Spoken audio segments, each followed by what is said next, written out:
All right, Hans, FightHead.com. Here with my guy, Andre Rozier. How you feeling, man? What the deal, nephew?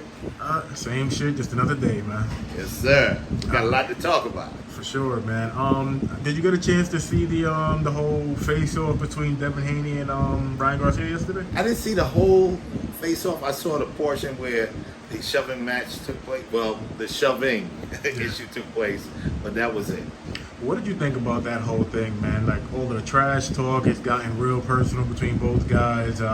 Team Haney talking about they want to kill him, and, Ryan just doing what he does, man. What do you think about everything? I think it's going over the top now. It's a little past the point. I don't know if this is the social media world now, that this is necessary to go to the extremes just to get a moment and bring some excitement to an event. Me, myself, I don't really like it, but I guess things are changing and it's a different audience. Is there a such thing really as going too far? Only from the standpoint of, if somebody's going too far, quote unquote, y'all about to fight anyway. So is there really a such thing? Well, being that you don't want this to seem like it's a street affair, so of course you can't go too far. It's supposed to be a boxing event, regardless of the fact if the end result is somebody actually getting knocked out. You're supposed to keep it professional. Do you believe any of the stuff that Ryan has been saying, how he's been acting? I'm going to say he's been quote unquote drinking because it looks like he's drinking, but who really knows? But do you believe any of that stuff, or do you think he's just trolling, man? It's hard to tell, but Ryan coming from the social media and the influencer aspects, they know how to garner views, and that's what I think this is all about. Getting people to come and be a part of the insanity. Are you surprised at least that ticket sales haven't been through the roof? There's still a lot of tickets left. Are you surprised that, people in Brooklyn haven't ate this event up? No, not really. The first and foremost is that this is not really a Brooklyn event. This is a West Coast event. Let's be honest about it. Secondly, the ticket prices are through the roof.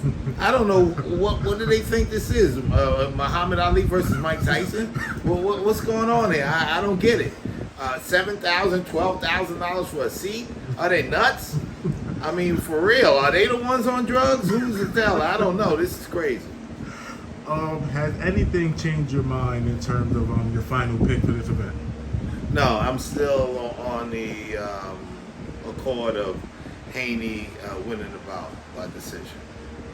He's talking a lot about, I at least asked him yesterday if he doesn't stop Devin Haney, if he doesn't stop Ryan Garcia, would he be disappointed? And he told me straight up, yeah, I'd be disappointed if I didn't stop him. Do you think that could play into Ryan's hands, or do you think Devin should just play it a little safe and, just pick up the points win? I think Devin should do what Devin does. Box, create moments, utilize his jab as he always does. He can't let this get in his head and he tries to do more than he usually does, and he ends up getting caught because Ryan can crack, and that might not be very good for him. Who has more to lose in this fight? Devin. I would have thought it was Ryan, just because he's already lost to Gervonta. If he loses to Devin, it's is he really a top level guy, Well, you know what? Ryan has a fan base that will always follow him. Win, lose, or draw. It's just like the UFC. You could lose in the UFC and they're still beloved. In boxing is the only combat sport. If you lose, oh my God, you're a bum. You fell off the roof. You can't fight anymore. It's just ridiculous.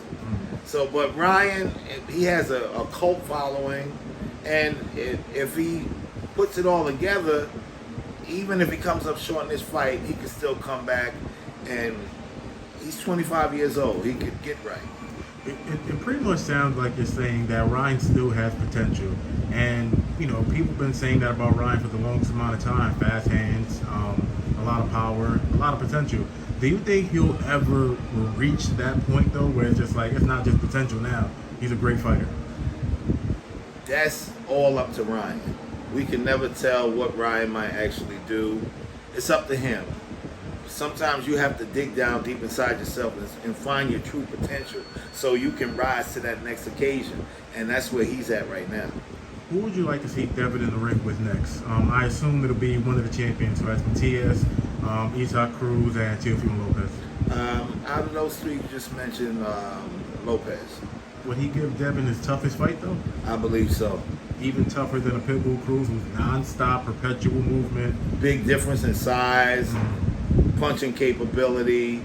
And Lopez, like I said, when he's on, he's on. Look out. It's going to be some problems. Would you take Devin in that fight? Do you think Devin becomes undisputed at 140 pounds? He has a lot to get by. Remember, the dynamics of these titles will change. You have other 140 pounders who are really, really exceptional, but they're not being spoken about now because they're not in that title area. They don't have a title to talk about or to represent. But you got some killers at 140. You got Gary Russell at 140. He's one of my favorites. I think he's 18-0 with 18 knockouts. He's beat a whole lot of people in the amateurs, and he's knocked out on everybody in the pros. So there's other looks out there that are really, really fantastic. It'd be good to just see them all actually getting together and boxing, but who knows? We have to see what happens. This boxing game is really like, I don't know.